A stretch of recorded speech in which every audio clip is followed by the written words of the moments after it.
Inflammation is one of our body's natural defences to outside invaders. Inflammation can be good because it can help us fight infections, but inflammation can also have a dark side, which means that it can cause diseases like sepsis and cancer. Good inflammation is generally acute, happening quickly and resolving as soon as our immune system is happy. But bad inflammation tends to be chronic and prolonged. Prolonged inflammation can eventually damage your cells and tissues and induce all types of different stress signals. The work of immunologist Prof Si Ming Man centres around finding the right balance of good and bad forms of inflammation. His team at the Australian National University has uncovered the underlying process that triggers acute and chronic inflammation.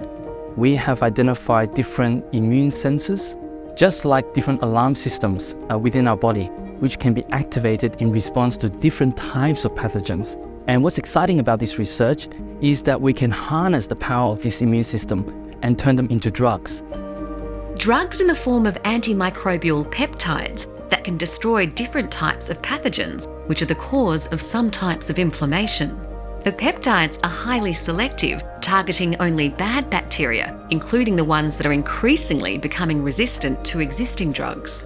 I believe that our drugs can kill multi-drug resistant bacteria, which is what we have been showing in the lab.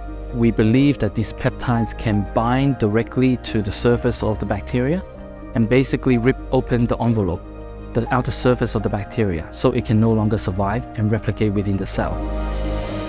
The team has shown this process works. The next step is to improve the safety profile and stability of the drugs before moving to clinical trials. Stability comes with how long the drug lasts in the body and how many doses you need to be able to effectively treat the infection.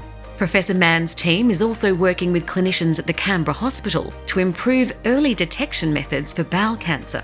They can do that by looking for inflammation biomarkers within a patient. Often people get diagnosed when it's too late, so it's kind of like a prediction tool.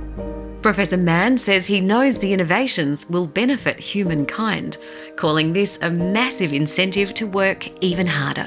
His contribution to medical research has now been honoured with the Gottschalk Medal from the Australian Academy of Science. I think this medal will continue to inspire me and other young scientists to continue to take risks with their research and dream big.